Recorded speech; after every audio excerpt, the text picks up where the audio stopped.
Bueno, yo nací acá, en este barrio, en 8 cuadras para atrás, de un comerciante. En términos de lo que estudiamos en teoría sociológica, sería una clase media clásica, con papá que tenía una ideología en esa época. El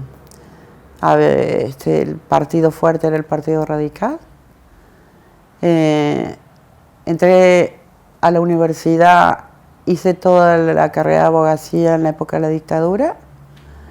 Por supuesto que éramos de izquierda, por supuesto que la revolución del 68 nos tocó fuerte, por supuesto que leíamos a Erich Fromm, a Herbert Marcuse, y bueno, en un momento determinado, ya mucho antes de cerrar Derecho, me di cuenta que no, que era bonito estudiar sobre la justicia, pero que el Derecho no tenía nada que ver sobre la justicia, y que me gustaba la teoría social. Entonces me fui a México a hacer una maestría en el año 81.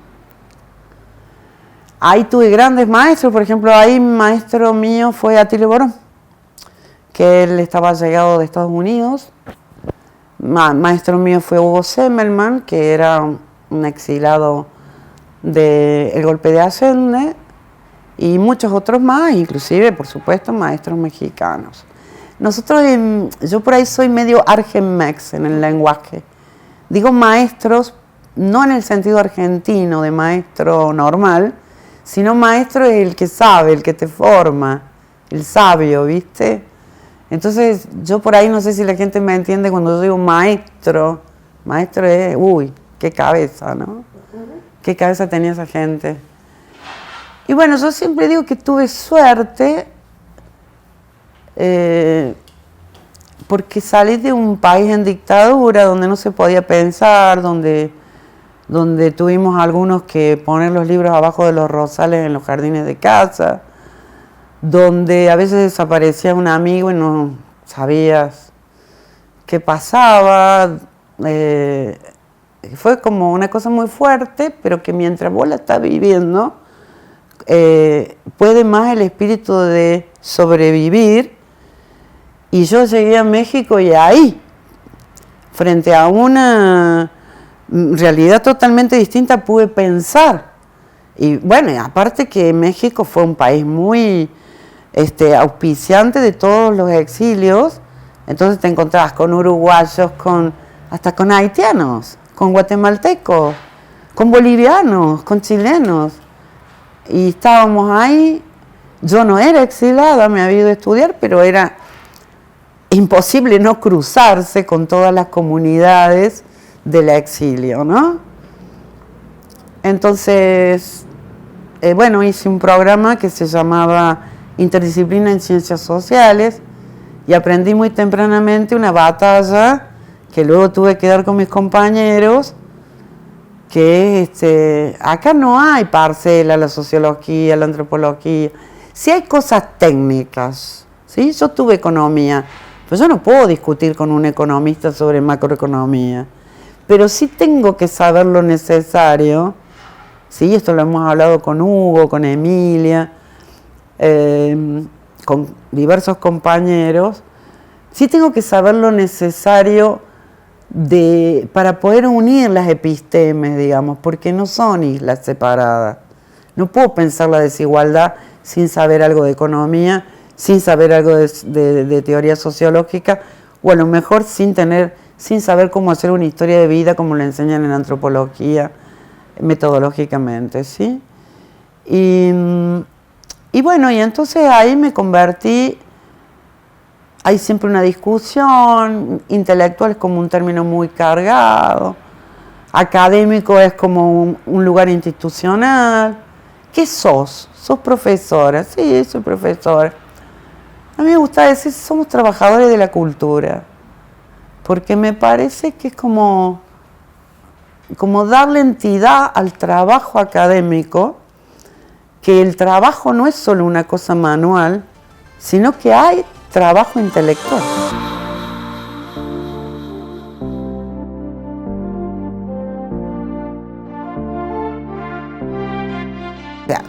reconvertida, digamos, en todo ese pasaje que hago 8 años fuera de la Argentina, cuando vuelvo, o sea, sociología no existía, digamos, militares cerraron todas las carreras donde hubiera algún modo de pensar.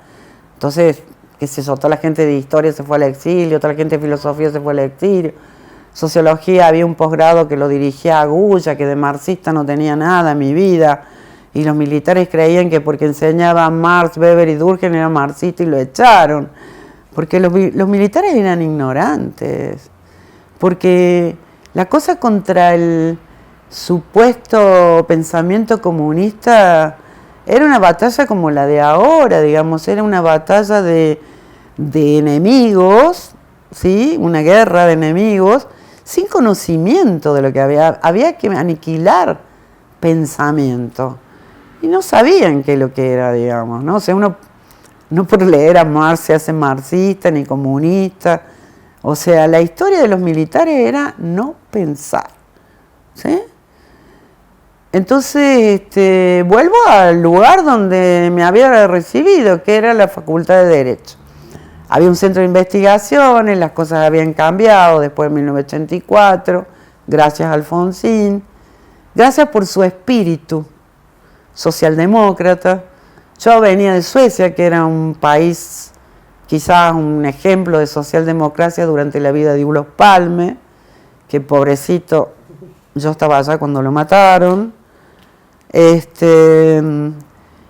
Entonces, bueno, vengo al centro de investigaciones y me encuentro con una ex profesora que era la que había sido impulsora de que yo me fuera a estudiar afuera. ¿Quién? Marta Díaz de Landa. Y ella forma a mucha gente en investigación. ¿Y qué tenía yo que ella privilegia para dirigirme como tesista? Tenía algún saber metodológico. Porque yo diría que cuando yo vuelvo en el 88 es como una época oscura en términos de... Le costó mucho a las ciencias sociales recuperar tantos años de vacío que impuso la dictadura militar, ¿sí? Entonces, metodológicamente, había una sola computadora en el centro de investigaciones y éramos 20 investigadores. Yo estaba en el CONICOR primero y después fui la primera que entré a CONICET. Pero estábamos en épocas económicas muy difíciles, ¿no? Entonces, lo tecnológico, o inclusive en términos de poder decirte una computadora para 20, era como muy rudimentario porque no había presupuesto, ¿sí? Y tampoco había gente que supiera estadística. Y yo, porque había tenido la suerte de hacer una maestría en México que tenía estadística, sabía estadística. Sabía lo que era un dato, sabía lo que era la epistemología. Entonces Marta valoró eso como... Y empezamos como a formar un grupo muy fuerte metodológicamente. Ella tenía contactos afuera, había hecho su carrera en Chicago y en Alemania. Y entramos al primer equipo de investigación internacional, que yo me acuerdo que los conocí en un congreso de sociología en los años 90 en Madrid. Me acuerdo que...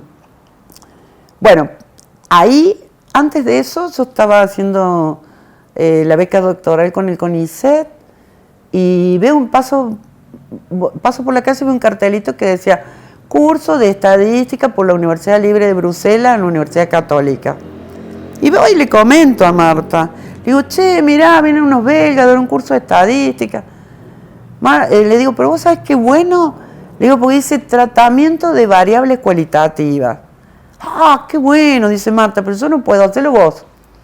Y ahí es cuando me engancho con la Universidad Libre de Bruselas y aprendemos lo que sería lo prehistórico del Atlas TI o del SPS. O sea, ahí aprendemos a tratamiento de variables cualitativas haciendo un repaso con unos tipos brillantes que, por supuesto, hablaban en castellano, no en francés. Había uno de ellos que era un investigador, que era un exilado argentino, chaqueño, que se había incorporado al equipo en la Universidad de Bruselas. Y bueno, era un equipo fantástico y después, gracias a eso, podemos hacer pasantías en Bruselas. Y ahí fíjate vos que yo hago ese tratamiento en mi tesis doctoral y la que me ayuda es Eva Reuter.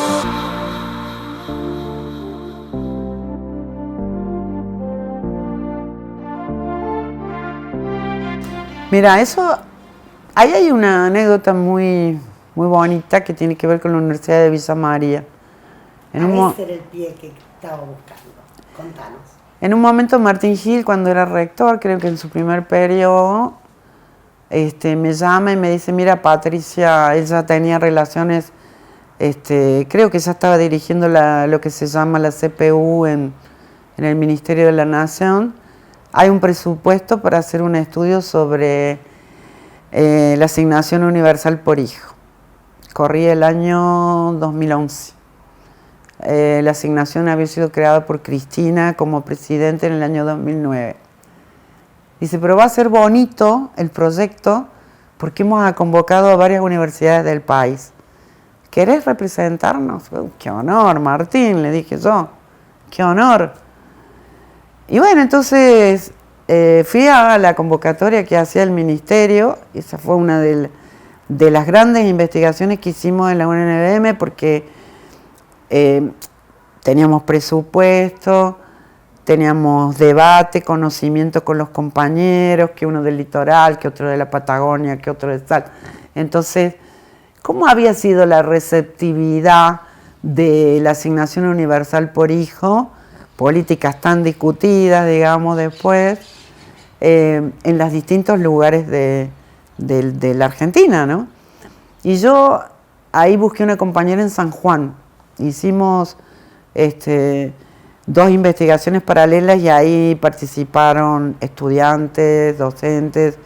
Fue una cosa muy rica porque utilizando un poco esto que decía Falsborda de la comunicación-acción, es decir, ¿cómo yo voy a saber de vos si te miro porque tenés tantos años y ganas tanta plata? Que serían 2 de las mediciones estadísticas típicas de cualquier medidor de la desigualdad.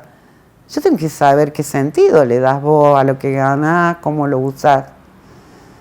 Y una de las cosas encantadoras era lo que la gente decía. ¿Y sabes lo que la gente decía?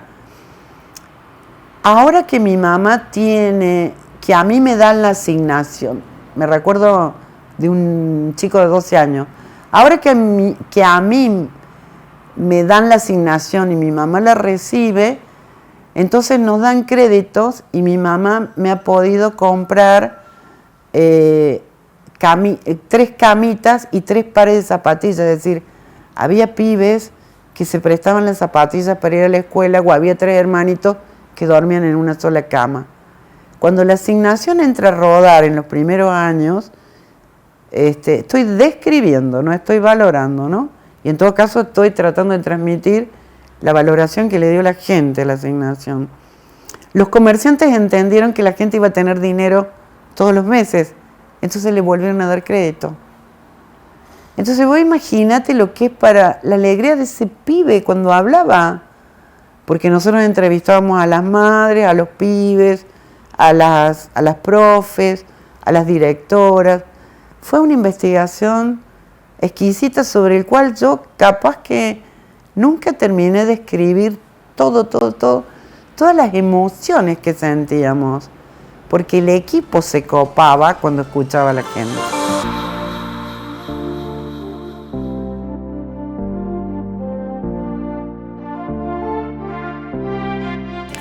Bueno, como dice Lugo, que yo siempre ando caminando por 2 campos en Córdoba, en lo jurídico y en la sociología política o en la teoría social latinoamericana, si alguna cosa yo tuviera que rescatar de mis años en Derecho, era que me atrapaba la criminología. Era como, eso era y que, claro, la criminología tiene mucho de teoría social. Era una criminología que en aquella época de esa universidad tan liberal todavía, estoy hablando de principios, mediados de los años 80, no tenía el espesor que tiene ahora, digamos, ¿no? Y yo descubro que ahí había como algo que tenía que ver con la seguridad. Y ahí es ahí donde el decano, Aldo Paredes, me dice, mire, Patricia, me ha llegado esta invitación para ir a la Secretaría de Seguridad de la Nación. Nos invitan, está Zaffaroni, está Arlanian. Me parece que usted es la más indicada para ir, porque si voy yo no voy a entender nada. Y bueno, voy al evento y, oh surprise, ahí estaba Zain, ahí estaba Máximo Soso, ahí estaban todos los hermosos compañeros de Santa Fe y de Buenos Aires, Tokonov, éramos todos muy jóvenes, porque te estoy hablando de hace 20 años atrás, y empezamos, entonces yo vengo toda emocionada y le cuento a Aldo Paredes, usted sabe, decano, que están haciendo esta cosa, y entonces vino tal profesor inglés, y entonces yo estaba fascinator, y me dice Aldo, que era un hombre muy reflexivo, muy tranquilo para hablar, ¿y qué le parece si pensamos un posgrado? Y yo abrí los ojos y dije, sí, podría ser una maestría en seguridad. Bueno, la cosa es que hubo una movida ahí y pasó todo lo que tú ya conoces como historia de la licenciatura en seguridad. Y después, bueno, o sea, con los años dijo, también hay que reconocer la importancia de Margarita Schweizer, que fue secretaria académica que acompañó la gestión de Martín Gil. Hay una necesidad de estrechar lazos teóricos entre las ciencias sociales y por eso se llama doctorado en ciencias sociales.